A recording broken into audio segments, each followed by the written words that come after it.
Tell me if you've heard any of these acronyms before.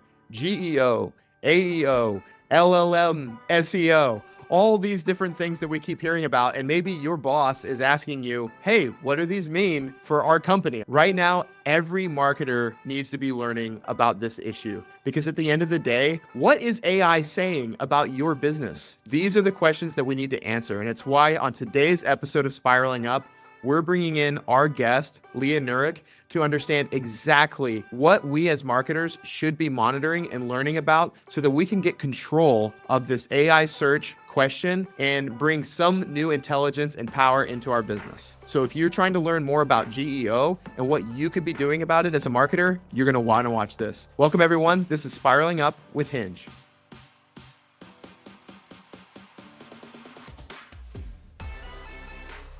Welcome, everyone, to Spiraling Up, the podcast for professional services, marketers, and leaders. My name is Austin, and as always, I am joined by my colleagues and co-hosts, Mary Blanche Kramer. What's up, Austin? And Joe Pope. What's happening, Joe? It's time to crack the bubbly, boys and girls. Oh, yeah? What we're celebrating? We're celebrating season 2 of Spiraling Up. We have made it one full calendar year. For people who are listening, I am holding a bottle of champagne.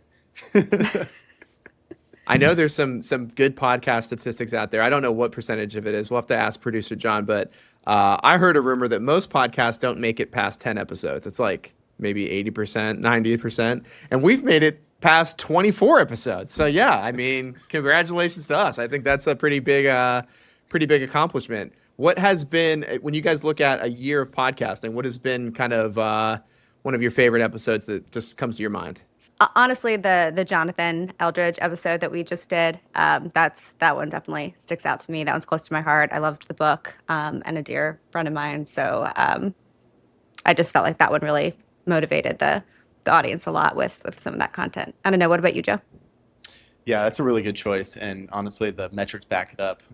One of the most fun things about this entire podcasting process is to be able to see what works and doesn't work. And, YouTube's got some fantastic statistics that we can look at and measure success and so forth. But no, I think my favorite episode is the one we recently recorded, the three of us together in the great city of Richmond, Virginia. Specifically the one, we did 2 episodes there, but specifically the one about brands, crazy stupid rebrands was just fantastic. Making up a apples to apples game, somehow pulling that off. Thanks, shouts to CVS in Richmond, Virginia. But in general, I think we've really been able to kind of step up the production quality, step up the content. We're getting some wonderful feedback. I know, Austin, you're typically soliciting, but I'll solicit right now. Keep those messages coming into us, a podcast at hingemarketing.com. We are super excited for season 2 and hopefully season 3 and 4 to follow. Yeah. I think behind the scenes here, you described it as, hey, we're on the chase to 50 episodes now. So chase to 50. Yeah, for all the listeners and people watching on YouTube, welcome to the chase to 50 episodes of Spiraling Up. We've had some great guests. We're going to have even more great guests later this year. We've got an excellent guest today. I know I'm super excited because this is more of the marketing, SEO, search space that I revel in talking about. Our guest today, she's just brilliant. I'm just super excited for this conversation. I think every marketer needs to understand what's happening with AI search. And I know that everyone watching this is going to get something really, really great out of it, some great insight. So why don't we turn now to meet our guest? Hey, everyone, real quick, before we talk to our guest today, you know from the description of this episode that we are talking about all things GEO. And actually, Hinge is sort of at the forefront of this in terms of how we are assisting and helping our clients understand the world of AI search and actually implement and use tools to understand what's going on. What is AI saying about your business? How does AI compare you to your competitors? You can't just know by searching it one time on ChatGPT. You need tools that will regularly allow you to gather this information and implement changes. And that's exactly what Hinge helps our clients do. And if that sounds like something that would be interesting to you and your business, then go ahead and sign up for a free consultation. Just go to hingemarketing.com/GEO, fill out a little form, And if Joe thinks you're cool enough, we'll get a meeting. We'll book a meeting. We'll talk about it. Maybe I'll even set up a little demo for you and we can look at and talk about your business and what AI is saying about it. How does that sound? So It sounds great. hingemarketing.com sounds great. Yeah. So hingemarketing.com/GEO. Let's do a little consultation together. Now let's go meet our guest. Leah, welcome to Spiraling Up. Hey, hi guys. Thanks so much for having me. I'm so excited to be here. We are really excited to have you as well. Some of our audience, because a lot of our clients listen to our podcast, will know that Hinge, we've been working with you and your team over at Brandi for quite a few months now, using your product, really diving into this world of AI search. And Leah, we're just so excited to bring a lot of this information to the podcast today for those who are maybe just learning about GEO or trying to understand and make sense of what's going on in the world. No, it's super exciting. It's brand new, and agencies like Hinge that are leading the way for their clients. That's what the industry needs. It needs that education and people who are super passionate about these new technologies, and that's what brands need in order to make an impact. So thanks for having me, and thanks for using the product and giving us feedback and all those good things. Like every good partnership, you got to be able to share that type of feedback. But Leah, as part of my job, I do a lot of our initial conversations, and I hear all the time, found you guys via search on ChatGPT, Perplexity, Gemini, all these various tools. So yeah, you're right. This is new. This is hot. How did you stumble into it, though? I mean, what was the thing that really convinced you that this was the area of focus for you and to launch this new product? Yeah, well, I stumbled into it like I do with most things head first, without meaning to. Yeah, so I was running an agency for 14 years working with B2B tech companies. And in the sales process, people started asking, okay, if we hire you to do all this incredible and amazing PR work and content work, how's that going to actually affect how I'm being positioned in AI search responses? And this was before anybody started talking about GEO or AEO. And to be honest, I was like, I'm not really sure, like scratching my head. And I was lucky enough to be surrounded by some super duper smart people who are interested always in new technology. And so we kind of started hacking at it and just trying to figure it out. We used our own website as kind of a alpha test and just Guinea to see pig. what would happen. Yeah, guinea pig. Yeah, exactly. Not eating our own dog food, but drinking our own champagne, as I like to say. And then we kind of figured it out. And I've been lucky enough to know a lot of people over my time that are great technologists, engineers, and people in ad tech and who had the domain expertise. And so we just thought to ourselves after having some conversations like, hey, what do you think about this? What about this theory? We ended up building a great product. I think it's great. You guys like it. Our customers like it, and it works. And that's what's really amazing too, is that we had a vision, but we listen to the feedback and we see it just work incredibly. And that's exciting. Yeah, Leah, can you talk to us a little bit more about what that last year has been like as you worked up to the launch of Brandi? Yes, very tiring. Number one, I feel so completely reinvigorated by my work. I had been doing the same thing for a long time, and had worked with hundreds of different software companies, and sometimes they become a little rote. An agency world can be a little cuckoo crazy, as you guys know. I think it takes a special kind of crazy, lovely, insane person to work in the agency business. We all are, multitaskers to the hilt. And I guess I just, after a while, I felt a little like, okay, what's next, And now I just feel so just excited and working really hard. Like I'm, fresh out of college and working all night and with a big smile on my face. And I'm tired, but I'm just setting boundaries, making sure I'm taking my vitamins and also just seeing the impact. And it's just been awesome. That's so cool. Well, Leah, as you mentioned, a lot of marketers, business leaders out there, there's some pressure out there. There's pressure to understand like what is GEO and how the heck does it work. So in today's episode of Spiraling Up, we've created a game for you. We're going to take all that pressure and we're going to put it into our little episode here for a segment we're calling Pressure Prompts.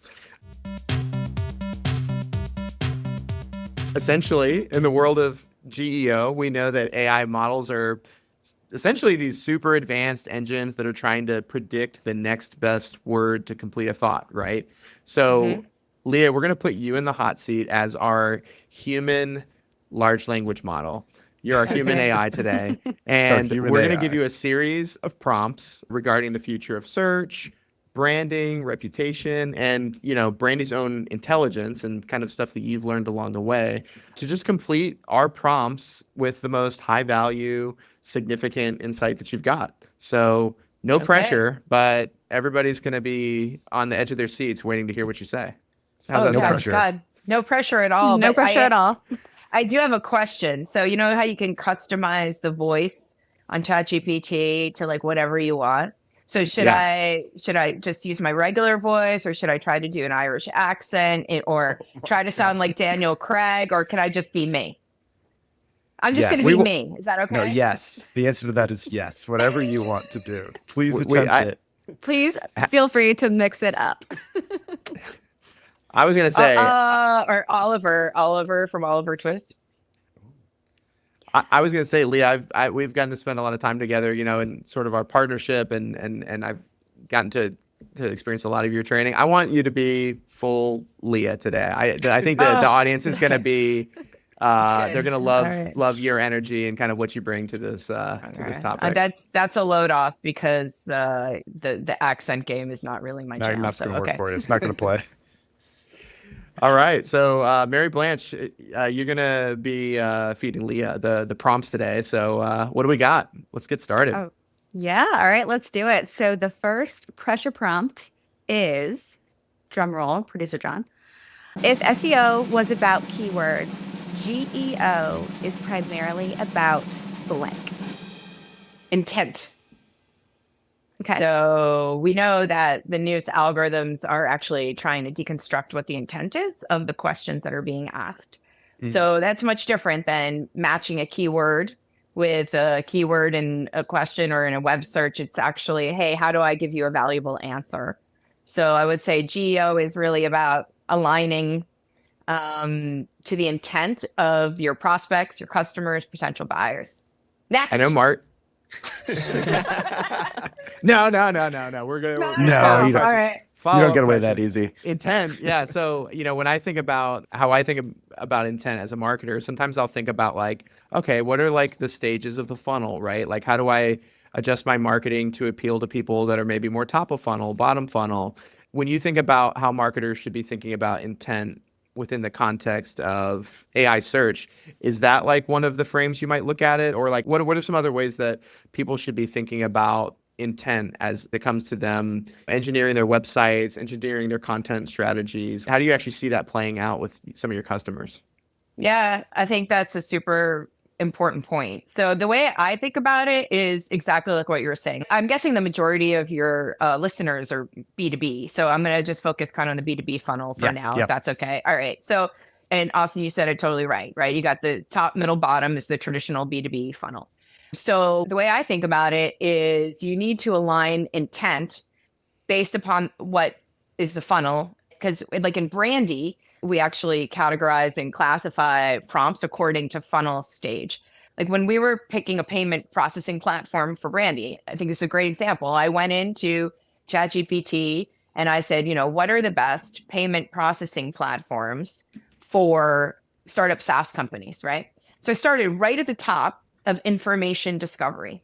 So that's how I think about it. But then in one interaction with it, I went top, middle, bottom, comparative bottom, and then popped out. And I basically made my decision at the end. I had two, and I went and I visited the site and I poked around, and then I made a decision in that day. So that way I think about it is the prompts that aren't comparative, they're like that traditional funnel.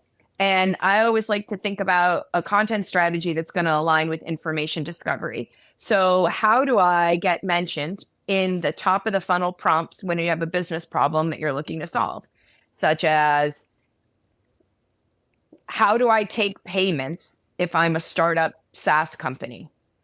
Now, it would be great if you're a Stripe or QuickBooks processing platform, if it came back right away and said, yes, sycophantically, what a great question, Leah. When considering processing payments, these are the different PCI compliance issues that you need to follow and not storing credit card data. And here's some recommendations from one of the leading payment processing platforms, Stripe. And then you go, oh, Stripe, right? So that's at the top. And then it becomes increasingly like, how do I get my brand inserted in that funnel? And then when I get to the bottom and somebody says, hey, compare Stripe with QuickBooks payment processing or Clerk's version of payment processing, and then what do those things all look like side by side? Those are different stages, right? But you need to be inserted and positioned in the way that you want to be positioned and accurately in all stages of that. One thing, Leah, we've noticed recently, especially as I've asked people just anecdotally when they come in and how'd you find us, those types of questions, is we're hearing more and more. I searched for my specific industry in a LLM, right? And so I'm guessing you've kind of seen some similar trends too as you've explored this, where these platforms are really leaning into some of these targeting characteristics in the intent behind what this person is looking for and what their goals they're trying to see. I would imagine you're thinking and seeing a lot of that as well. Yeah, it's the AI will read, extract, summarize, and return content that's authoritative, credible, and answers the question that people most likely are to ask. Sure. And so the core to that is, what are the questions people are most likely to ask? What type of content should I use to answer it? How should I structure my content from a readability standpoint? And then what do I do technically on the back end? Mm-hmm. So that's where Brandi's, and not to tout Brandi and how great it is, but it is. It's pretty great. It's pretty awesome. But besides that, it's that intelligence layer is the key. Like, what is it that people want to know? What are their pain points? Who are they? Where is there a lack of answer? Like, where's the gap, the delta between what's out there today and then what you can put out there to answer that question? Yeah, I'm excited to dig in more. I think we should move on to our next question. But my mind's already spinning in terms of just like how much I've learned over the last year. I think a lot of people, and marketers specifically, they understand the world of SEO really well.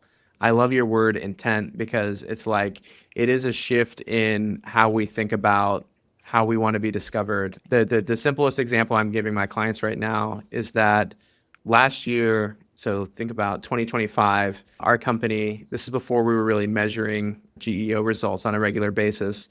We wrote a series of articles that were industry specific and year specific. So what are the top techniques for accounting firms in 2025? And those never, we do this every year. Historically, those never performed well for us in traditional SEO. They never got discovered by search engines. They never got to the top of searches or garnered any like kind of organic search traffic. But last year, all of them got traffic through ChatGPT and Perplexity. And I think it's because exactly what you said, like it's that intent of like, this is timely and it's like specific to exactly what the person was asking. So it's almost like the user got a better result too.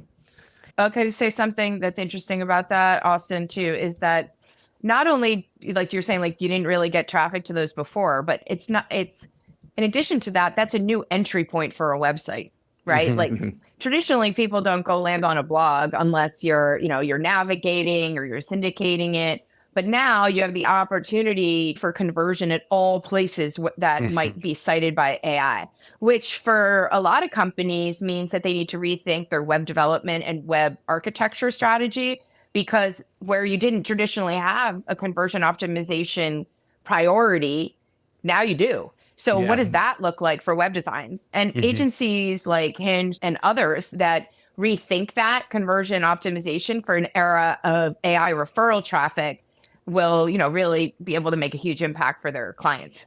That's right. All right, you guys, I'm seeing a lightning round in our future, but this is just such an interesting topic. I want to move us on to the next question. All right, so the most dangerous assumption that a CMO can make about AI search right now is blank. That it's a flash in the pan. Okay. Or what I've heard, and is also very dangerous, which is kind of, it's a flash in the pan, is GEO is just SEO. And I hear that all the time. And I hear it from SEO people that don't want to evolve. And so, I mean, it's hard. It's hard to get your head around something that's so incredibly different from a paradigm. So, yeah, I would say GEO is not only SEO and AI is not a flash in the pan. I actually had somebody tell me that. That's why it stuck in my head. I was like, okay, I'll talk to you in 6 months. Yeah, the flash in the pan thing, I think, is really hard to take that stance and defend it. I don't see any conceivable future where there's going to be less AI search. It just seems like everything is going to be curated through AI in the future, and that's going to get more and more invisible, probably in the way that we use technology and tools to find solutions and find products. On the GEO SEO side, though, Leah, it's something that we've talked about on the podcast before and we've joked about because there is, I think, like a distinct overlap, right? And it's funny because as an agency, and I'm sure you know this as well, like we've spent years trying to convince some prospects to make investments in SEO, and they just don't buy it at all. And when I kind of assess the scene, I'm like, it seems like that many of the people who might now be excited about AI search and kind of GEO, some of them are the same people that like wrote off like a content strategy and like traditional SEO practices and before. And so that's been kind of confusing to me because I'm like, you know that there's a lot of overlap here. And had you just been investing in this over the past 5, 10 years, you'd be way more well positioned for AI search now than you were before. So I'm wondering if there's any way you'd like to parse through that at all in terms of, I mean, we've already touched on the difference between SEO and GEO, but I don't know. There is like a lot of best practices that still overlap, but it's definitely, No, you're it's saying definitely not the same. No, so I think about it like this, and I just wrote an article about this, like defining what is SEO, AEO, and GEO. So here's how I think about it. Like they are the best bedfellows.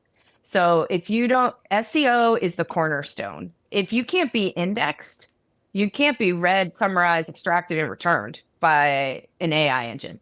So right. you better make sure that every page is indexed. And Austin, I think you've heard me say this time and time again that I like my little new metric that I like to call TTI, which is time to indexability, because you're not going to start showing up in AI if the page isn't indexed. And we all know that indexing is being slowed down and Google's, there's been some changes there. So if you don't have good SEO, you can't be indexed. If you don't have category alignment, you can't be indexed correctly. And if you have all those things, then it's time to focus on maximizing your content strategy, I think, for AI search and AI visibility. So they go hand in hand. I just don't think that the statement, which we hear often, especially on a lot of these Reddit channels and on the podcasts and stuff like that, The is, tech bros. yeah, I was listening to a very well-known marketing podcast where the guy who we've probably all heard of many times kept saying, well, what I just do is I just go to ChatGPT and I just ask the questions that I know people are going to be asking, and I see if my brand comes back. And if my brand comes back, then you have a good GEO strategy. It's like, no, that is not a growth strategy for managing AI visibility in this new AI-driven landscape. It's important. People come around to see the distinctions between them, and it's not one versus the other. It's how are they all entwined. But I just make one other point is that the algorithms have changed anyway. Like Google has come out and said, I mean, it's different. So the way that they are focusing more on intent, you still need all those technical things, but you just need to think about your content strategy and evolve your SEO content strategy to be question task aligned and to be structured in a way that's different. I mean, Austin, do you think that the content is structured differently now under GEO than it would be under SEO, or how do you guys think differently about it? Yeah, I mean, I think that for me, I think it's just the imagination of our strategy has expanded, right? Like there's such a difference between just having a strategy that is focused on ranking versus a strategy, like you said, that's focused on intent and even sentiment, right? Like we're trying to, in a lot of cases, and especially with some of our clients, like we're not just trying to rank for an answer, but we're actually trying to steer the narrative about the That's different issues that we speak to. And, at Hinge for professional services marketing, we've always done that through research.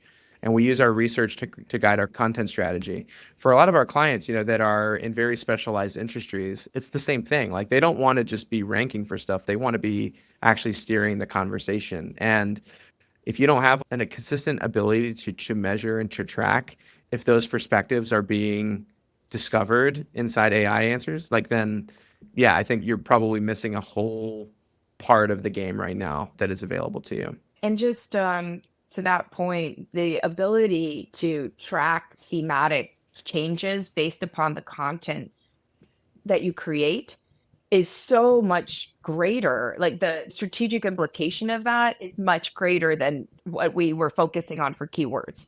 I came out of the PR business originally. I mean, we would be hired time and time again to define markets. Like, hey, I've got this brand new disruptive product. It's going to reframe all of cyber, or it's going to reframe old trench market like ERP. Like, what? ERP sexy again? Yeah, great. Okay. How is that sexy? Okay. And then they show it to you and you say, wow, that is different. Now, what do we have to do? We have to go on a quest to reframe people's perception of what the ideal status quo is. And the ability to track that is just beyond. It's like, you can do it in Brandi. And to me, that was always the holy grail as a comms person, of how can I actually measure instead of anecdotally what I'm doing is impacting global perception of the definition of a market category. Okay, I want to jump in here because our next one is like right along this topic. So unlike Google search, where you are fighting for rank, in generative AI, you are fighting for blank. Share of voice. Okay. If you think about it, like, you've got a market universe. Okay, like, let's say I'm HubSpot and I'm in my CRM market universe. It's not just, I can't just focus on me, HubSpot, I'm the brand, right? And I can't just focus on, oh, Salesforce is my biggest competitor. There's all these tangential brands that are influencing the conversation. Maybe it's like a telesales company or a support module over here that's a little company and they're nipping at my heels, or somebody who's, doing only email marketing in one industry. So I need to understand how my voice, if I'm HubSpot, dominates and defines my market sector in accordance with all the other people that are participating in the conversation. And we call that share of voice. Share of voice is always something we've talked about from like a PR standpoint. It's funny because this is like one of those areas that is distinctly different from like all the SEO stuff we were just talking about. Leah, I'm curious, like in the way that you designed Brandi, like how early on did you guys recognize that share of voice was such an important component to finding success and like allowing companies to like make progress in this area? It was one of our core ones from the beginning, because I think, again, that goes to show that we came from a place of domain expertise, like you were saying around PR, that you have your traditional media share of voice. But so if you think about AI search results answers as its own universe of like context, right? So for media share of voice and PR, it was always, how am I in earned media only? And now you've got AI, which is the share of voice from earned media, from message boards, from social, from industry publications, from owned content, competitive content. So it's a much broader universe than solely media. So I think, but the media share of voice is still super important for measuring for those things. But I think that because we had that domain expertise, it just became one of the core things. I also think that the way that we set up Brandi as like a universe versus just focused on one brand, which traditional SEO tactical tools were like, okay, I'm putting you right in the middle. And then you've got these other kind of that you're naming around you. It's not like that. We kind of take the opposite approach. Like, let's set up the universe and where are you in that universe, which is a very different approach. And I think more extracted out based upon that kind of, again, I think that domain expertise coming from a PR world of market definition and seeing like, okay, it goes beyond a keyword and it's about what is the whole experience within that universe. Oh, it does. And actually, I think our next prompt question for you, Leah, is like right on the same topic here. MB, what's next? Yeah, okay. So next one is when a prospect asks an AI to compare multiple companies, the winner is usually determined by the AI's perception of blank. Credibility and authority. Can I give two? Yeah. Yeah, I think so. Okay. You're the Mad Libber. You're filling in the blanks. You tell us. Yeah, I'd say authority and credibility. So it's influenced by the way the brand is perceived and what it associates with the brand behind the scenes, right? So that's important. But keep in mind that it is going to pull in answers that are things that maybe you don't want it to pull in because of reviews, if you have negative reviews. That's why it's so important to identify the cited sources and like the domains that are actually considered within your market universe what is authoritative and credible. Because before, when you might have just focused on one discipline of PR or SEO or content creation or your website or your, the look and feel of your brand, now we know that it is a synthesis of all of the authoritative, credible things. So that means that today's marketer cannot only be a domain expert. They have to be a synthesizer and strategist across all the different disciplines within the marketing organization.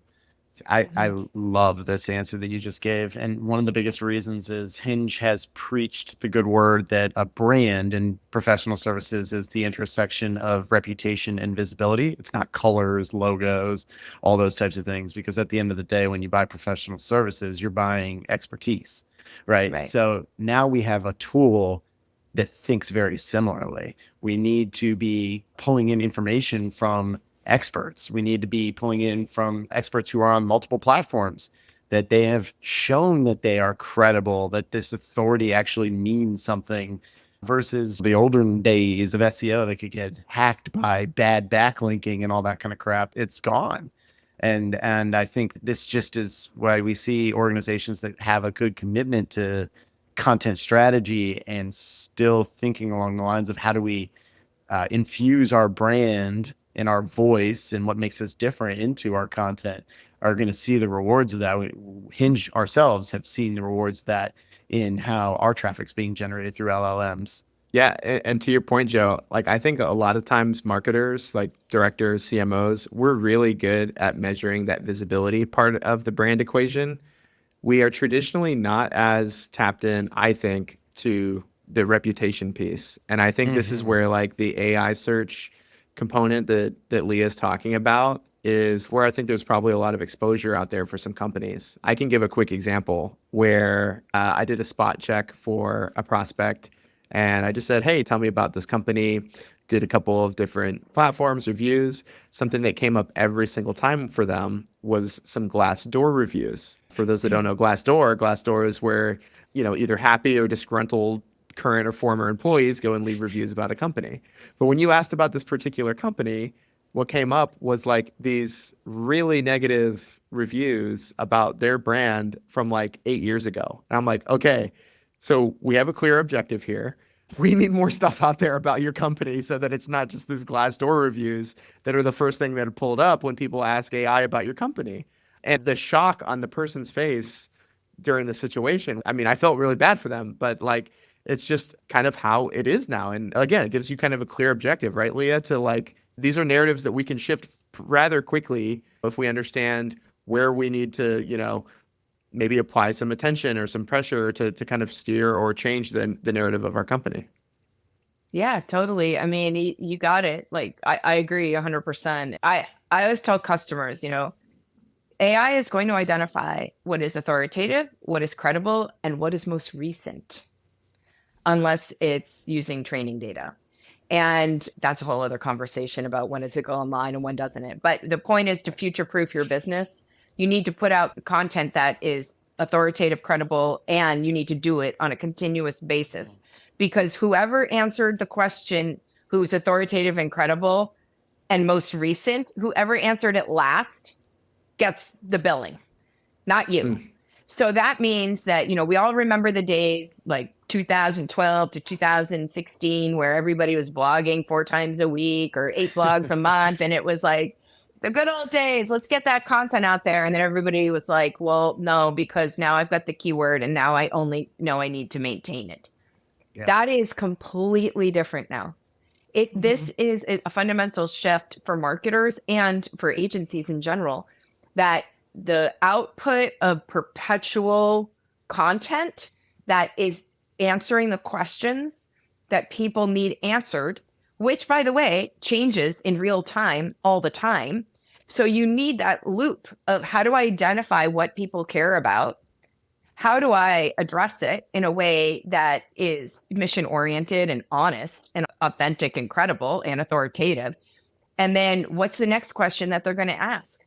And then you just go. And that is the future. That's it. I mean, that's where we are, and that's what's going to happen. And those folks who get on board now will future proof their strategy as there's more models getting trained and coming through now on that stuff. And then if you don't do it now, you're going to miss the boat and then you're going to be playing catch up. Well, Austin gave that really good example. So it just so happens that our next question kind of tags right along into that. So Leah, if an AI engine is hallucinating negative information about your brand, what's the very first thing that you have to fix?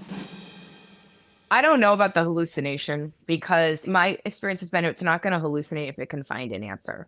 So I guess the answer to that would be you better put out the right answer, because if it's making it up, and I guess, I could see that happening more often if it's like a comparative search right at the bottom of the funnel. Like, what about this brand versus that brand? And it can't find an answer because you haven't done any good PR and you don't have any content. And then it's going to make it up. Yeah. So okay, I understand now. So then the answer is put out the right answer and get it out there and get it indexed and craft the content and the earned media that backs it up and the review programs and all that to counteract your negative sentiment or the hallucination. A very PR type answer. I like it. Yeah. I mean, we had a customer who's a PE platform company who got, they've done like 10, 12 acquisitions over the past 5 years. And when they implemented Brandi, they were like, oh my God, these brands that we had rebranded years ago to be underneath our umbrella, they're still popping up. And with Brandi, they were able to actually identify exactly where it was coming from and what the source was. And for them, it was easy enough to fix because it was one of their resellers who was using the old brands and it was being indexed like that. But if you have the wrong information out there, like even pricing, we see this all the time with new customers. They're like, oh my God, this pricing is from 2022. How's it get out there? And then you click on the link and it's from training data from 2022 because it can't find anything else that's more recent with updated content. So exactly to that point, it is, it's a game of, not a game, because it's not a game. It's not a tricky game. It's it's an authentic game. It's a mission-oriented game. It's a quest. A war game. No, it's a quest in the best possible way for mission-driven companies to go out there and tell the truth from the mountaintops or the digital mountaintops about their brand. All right, this is another really good segue into the next question. I love how these just keep aligning for us. But the specific type of earned media that carries the most weight in a generative engine's knowledge graph is blank. Depends. Yeah. Okay, so I love this question, and here's why. I was just at a conference where there were all these really accomplished PR people from the really big firms giving presentations. And, these are really smart guys and gals and peeps, right? And all I kept seeing up there was 82% of AI citations are earned media. And I'm like, depends. Depends on the market. It depends on the market universe. CRM? No. Nope. Jeep? Yeah. Why? Because Jeep and Rivian and all these other like four-wheeling brands, they don't really put out own content and blogs, right? So they're relying on like Motor Trend and Car and Driver and Kelly's Blue Book. But if you're looking to buy CRM software, I know last month, I know it's so rando, but I know this because we put out these AI visibility indexes on different markets. Mm-hmm. And for the CRM market universe, the number one cited URL was a PC magazine buyer's guide for CRM. But that doesn't mean it was like that all the citations and all the domains that were being pulled in were all like 82% of them were all earned media. They weren't. You know, Right. who was number one cited the most for like multiple domains? Salesforce. So that's competitive to HubSpot or corporate information. So it's really depends, which sounds like a wishy-washy answer, but I love this question because it's true. It really depends on the market and what's out there to answer the user intent. Also, if you're in a very technical industry or an industry that, or even a geography that, because we see this, we have customers all over the world and agency partners all over the world. The key to becoming a citation is being, yes, authoritative and credible, but readable and findable by the AI, right? So there's certain things you need to do, like technical structure, and that's why they have people hire agencies like Hinge in order to help them optimize all their content.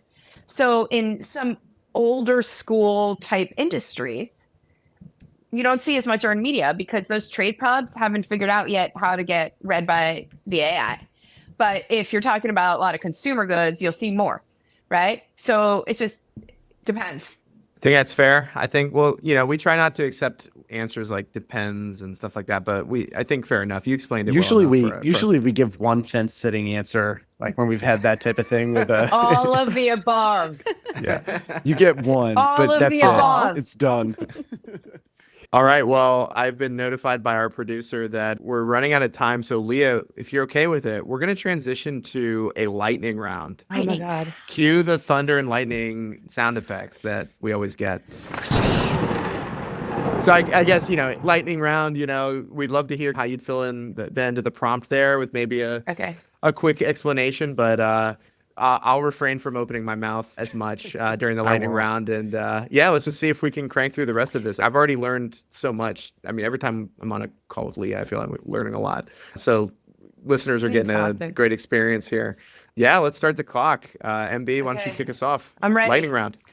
All right, so about like 1 minute per answer. It looks like we've got about 6 left. So let's dive in. All right, first up, the technical metric most firms are ignoring, but Brandi tracks religiously is blank. Technical metric. I would say domain citation. So how much of your owned content is influencing the narrative of the answers, meaning your actual website, because we can only control what we can control. Even earned media, you're herding cats and you're trying to control the narrative, but you can't. Where can you control the narrative? Your owned content. So we track that religiously. Okay, love that. Moving on, since it's lightning round. Next up, to improve your brand's citability within ChatGPT or Gemini, you need to increase your blank. Your question task alignment and the technical structure that goes with it. And if you use Brandi, it does it all for you. So I would just say, call me. Nice plug. Really, No, yeah, I mean, really nice plug there. Our optimization, our agentic optimization engine does just that for you. So you can either, you know, spend 35 minutes on 2 sentences trying to figure it out, or you could run it through Brandi and have it done in 15 seconds. Can you clarify for the listeners what is question task alignment? Yes. How much does your content align with the questions that people are actually asking?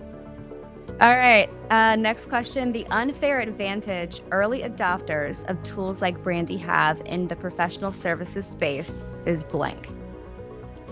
Market domination. I mean, if you own the conversation, you dominate the market. So That's such a good answer. not to be too dramatic, but the truth is the truth, right? Yeah. All right. The first sign that your brand is invisible to AI search is blank. If you don't come up in the answer. Yeah. You're completely irrelevant. So if you're not in there, I'll spin it for you. So if you're not able to find yourself, whether using a Brandi tool or just flat out just playing in the toolsies themselves and not finding yourself in any sort of prompts or questions, then you're probably in trouble at that point. So I like to say that the threat of ignoring AI visibility is existential, not just circumstantial. If it doesn't know you, you don't exist in the new landscape. So it's existential. I'll sneak in a nice stat for, I believe, the second or third year running. The high growth organizations and professional services are primarily focused as their chief business concern on AI. And we have seen it over and over again. So yeah, I guess if you're not paying attention to it, you're You don't exist. you're existentially dying. All right, I love this next question. The most provocative thing I can say about the future of brand discovery is blank. I don't know if it's provocative, but I do think that the models have an opportunity to just, if they don't do it right, they will spend all the goodwill and capital that today's consumer has given them in trusting the answers. So if they don't handle the introduction of ads with transparency and making things obvious and all that, they will just waste this incredible amount of trust and reliability that today's web user has for the answers in AI. So this is Aunt Leah talking. Sam, don't mess it up for all of us. I have to ask, what did you make of the Super Bowl commercial about Claude never going going in with ads? It was awesome. It's also, I loved it personally myself. I really liked the cougar one. I thought that was hilarious. But someone's got to change the Claude too. Like it's cost prohibitive. It just, to run it operationally, it's people are in love with it right now. The coding is great, all that, but operationally, the tokens are so high that they have to come down, or they're going to be SOL before they even start. And today I know we're probably, AI content should be evergreen, but I will say that today they crashed. So they got some splaining to do, and they've got some evolving to do in this new market.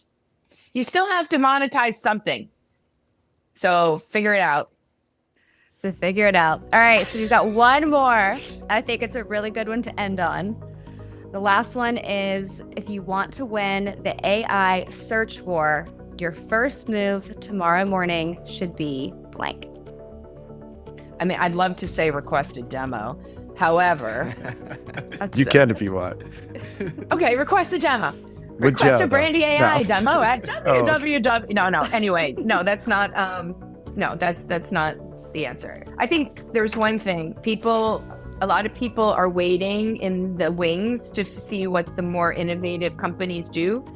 There is not much risk to taking on an AI strategy that is focused on not trying to trick anything, but being authoritative, credible, and speaking your truth about your brand.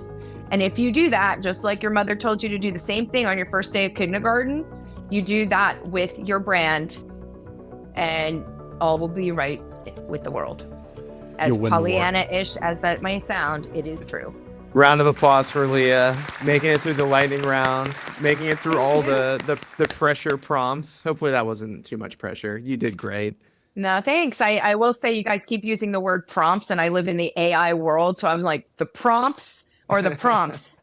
So, well, as I mentioned, we always learn anytime we're speaking with you, and I'm super excited for our listeners to get into this, to hear more and learn more about this space. I think for professional services, just quite frankly, sometimes we work in industries that are a little bit slow to adapt to technology, especially technology like this that's moving quickly. So this is, I think, really good, hopefully kick in the rear for some of us that are learning about this and trying to get on top of it. So Leah, thank you so much. Every time we spend time with you, we learn something new. Where can people follow you? Where can they learn more about Brandi? oh, awesome. Yeah, thanks, Austin. You can follow me on LinkedIn at Leah Gabriel Nurek, Or you can follow us on LinkedIn at Brandi AI, or come visit us on our website for a demo at mybrandi.ai. Or you could Excellent. type it into an LLM. Yes. And it will tell you how amazing we are because we drink our own champagne over here at Brandi. Or check us out Cool. on G2. We've got great reviews.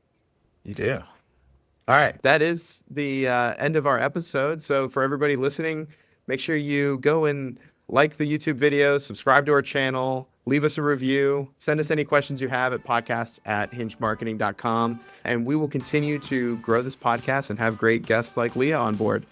Thank you, everybody. On behalf of everyone at Hinge, see you in the next one.